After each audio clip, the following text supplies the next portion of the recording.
Hey, everybody, welcome back to Healthy Aging America. I'm Dr. Alan Mandell. Now, I want to start today's video with something that might surprise you. And honestly, it might even worry you a little. Because if you're over 60 and you've been keeping up with your exercise routine, good for you, that's wonderful. But there's a chance that some of the exercises you think are helping your body are actually working against your knees. And I'm not talking about obscure, dangerous stunts here. I'm talking about exercises that are taught in gyms, recommended in fitness videos, and even shown to seniors as safe options. The problem isn't that these exercises are inherently bad. It's that after 60, your knees go through changes that make certain movements riskier than they used to be.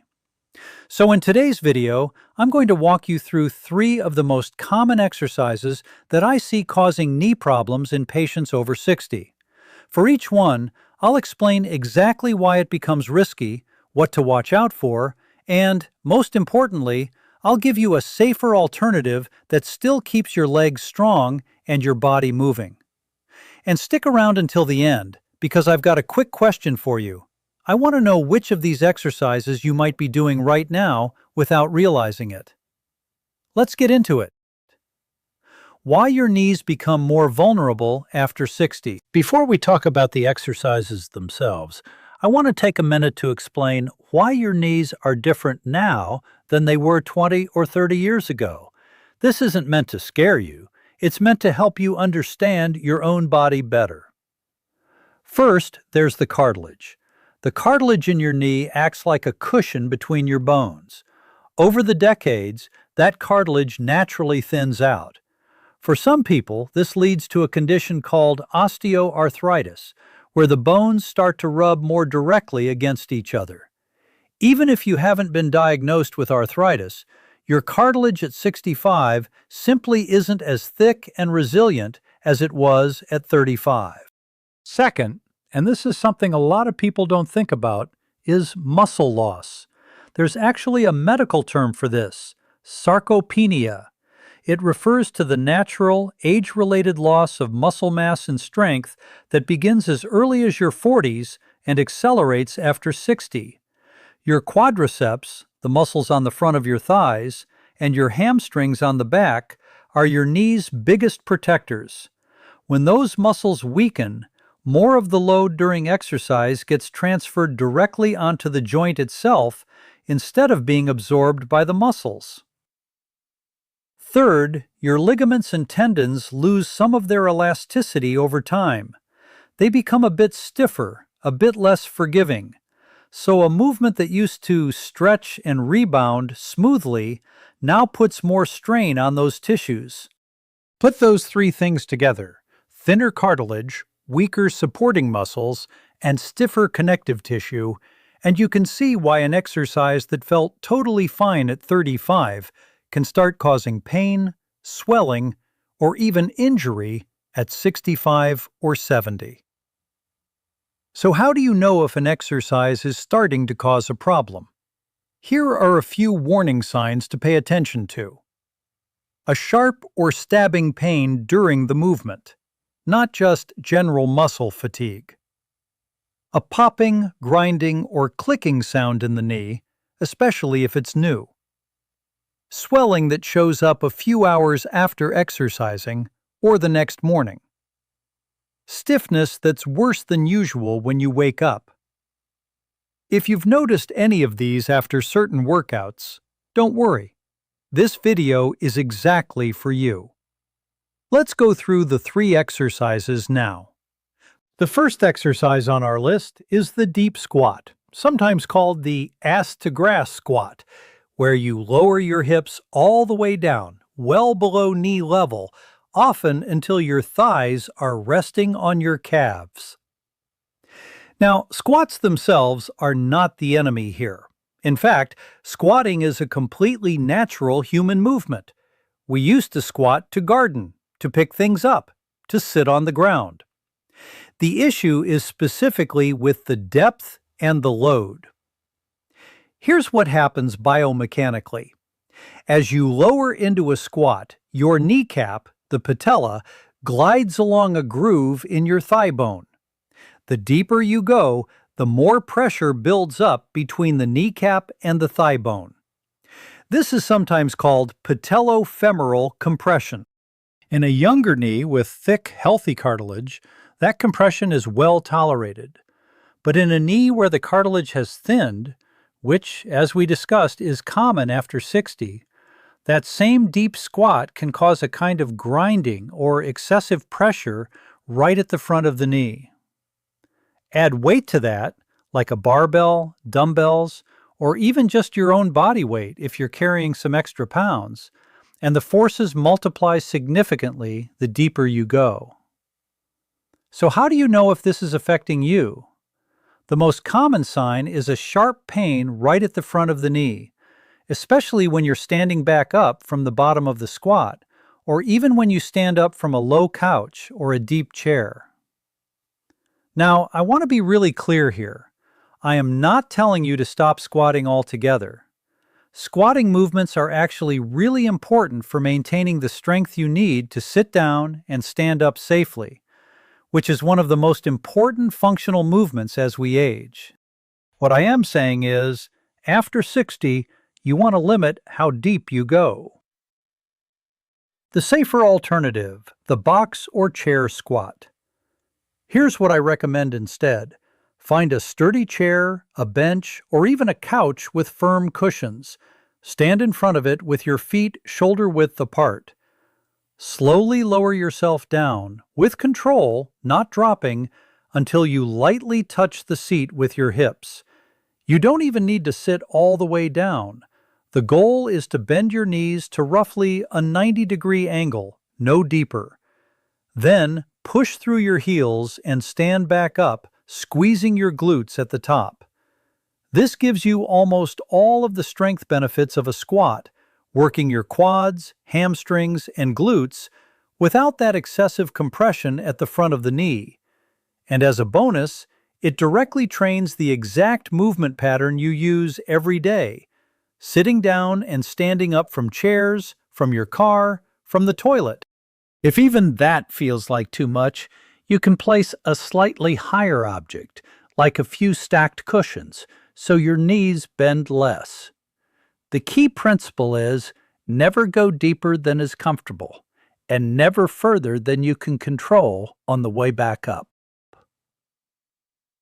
The second exercise is the deep walking lunge, where you take a long step forward, drop your back knee toward the floor, and your front knee travels well past your toes. Lunges in general are a great exercise. They build single-leg strength, which is incredibly important for balance and fall prevention, something I talk about often on this channel. The problem isn't lunges themselves. It's the depth and the forward travel of the front knee. Here's why this matters. When your front knee travels significantly past your toes during a deep lunge, it shifts a large amount of your body weight directly through that knee joint, at an angle that puts extra strain on the patellar tendon, the tendon connecting your kneecap to your shin bone. For a younger person with strong, flexible tendons, this is usually fine. But after 60, with tendons that have become a bit stiffer and less elastic, as we talked about earlier, that same movement can lead to a nagging, aching pain right at the front of the knee, just below the kneecap. Sometimes this develops into something called patellar tendinitis, which can become a chronic, frustrating issue if it's not addressed. There's also a balance component here. Deep lunges require significant ankle, hip, and core stability to keep that front knee tracking correctly, directly over the foot, not caving inward or traveling too far forward. If those stabilizing muscles have weakened, which again is common with sarcopenia, the knee often ends up absorbing the instability instead. So if you've been doing deep walking lunges and you've noticed soreness that lingers, especially right below the kneecap, or you felt your knee wobble inward during the movement, that's your body telling you something. The safer alternative, the the supported mini lunge. Here's what I want you to try instead. Stand near a wall, countertop, or sturdy chair that you can hold onto for balance. Take a small step backward with one foot, much shorter than a normal lunge stride. Keeping most of your weight on your front leg, gently bend both knees just slightly, maybe 20 to 30 degrees, nowhere near a 90-degree bend. Your front knee should stay directly above your ankle the entire time. It should never travel forward past your toes. Hold for a moment, then push back to standing. This shallow range still activates your quadriceps, glutes, and the small stabilizing muscles around your hip and ankle, all without placing that excessive strain on the patellar tendon. As your strength and confidence improve over weeks, you can very gradually increase the depth, but always staying within a pain-free range, and always keeping that front knee from traveling past your toes. The third exercise category includes things like jumping jacks, jump rope, and other plyometric or bouncing exercises, often done as part of a cardio warm-up. Now I understand why these are so popular. They get your heart rate up quickly. They're often included in beginner workout routines, and many of us grew up doing these exact moves in gym class. There's a real sense of familiarity, even nostalgia, with jumping jacks. But here's the issue. Every time your feet leave the ground and land again, especially on a hard surface like tile, hardwood, or concrete, your knee joints absorb an impact force that can be several times your body weight. In a knee with healthy, thick cartilage, this repeated impact is generally well tolerated. That cushioning does its job.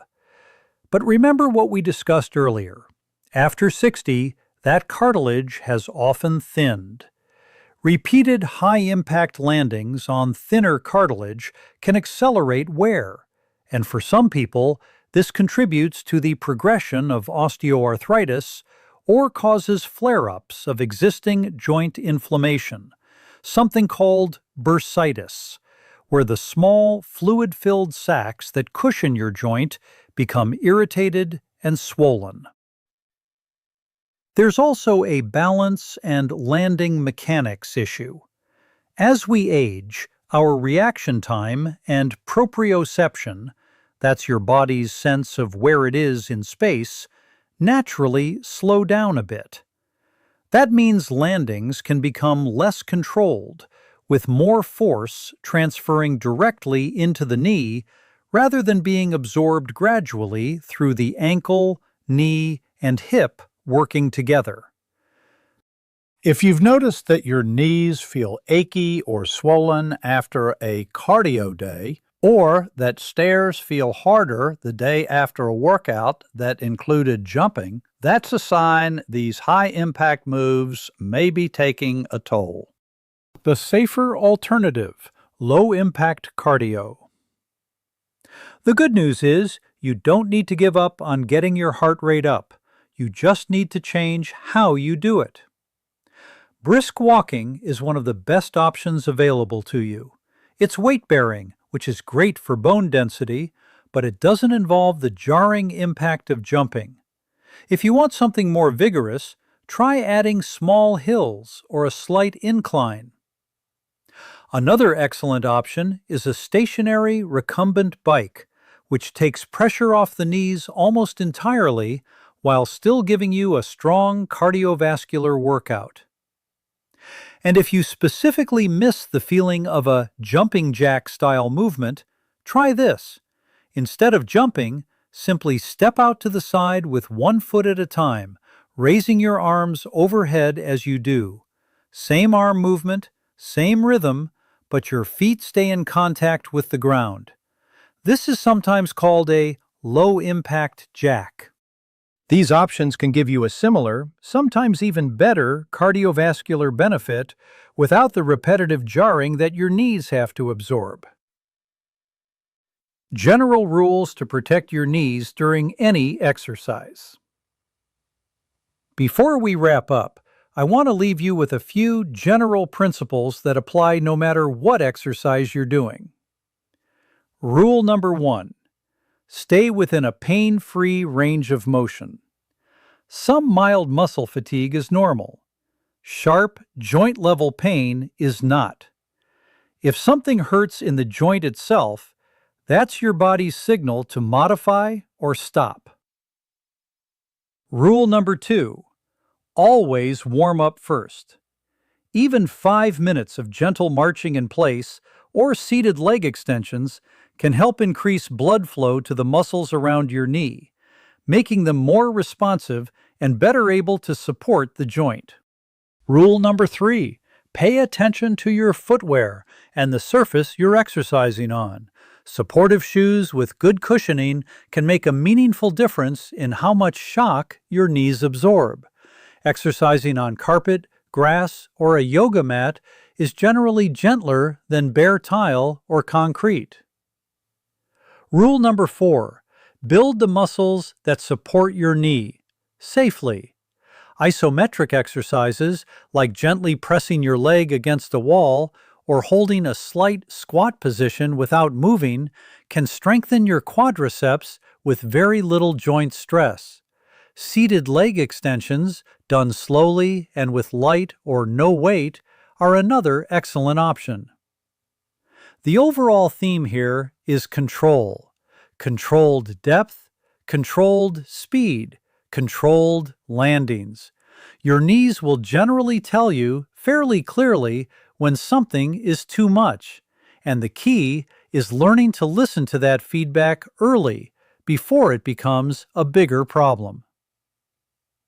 Now, before we finish, I do want to remind everyone this video is meant to be educational, and it's not a substitute for a one-on-one evaluation with your doctor or a physical therapist. If you're experiencing knee pain that lasts more than a few days, swelling that doesn't go down, a sensation of your knee giving way, or pain that wakes you up at night, please don't try to push through it or self-diagnose. Make an appointment with your physician. They can properly assess what's going on and guide you toward the safest path forward, which might include physical therapy, imaging, or other treatment options specific to your situation. Everybody's body is different, and everybody's history with their knees is different too. The goal of this channel has always been to give you information to help you ask better questions and make more informed decisions, not to replace the personalized care of a medical professional. Let's recap. So, to summarize what we covered today, if you've been doing deep ass-to-grass squats, try switching to a box or chair squat, limiting your knee bend to around 90 degrees. If you've been doing deep walking lunges, try a supported mini lunge, keeping your front knee from traveling past your toes. And if you've been doing high-impact jumping or plyometric cardio, consider switching to brisk walking, a recumbent bike, or low-impact step-outs.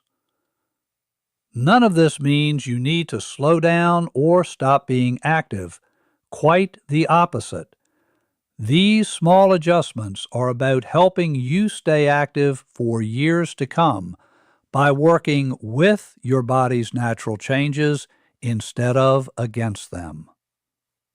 If this video gave you something to think about, do me a favor and hit that thumbs up.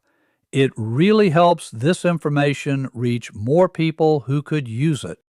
And if you haven't already, subscribe to Healthy Aging America and turn on notifications so you don't miss our upcoming videos on staying strong, mobile, and independent as you age. Thanks so much for spending this time with me today. Take care of those knees, and I'll see you in the next video.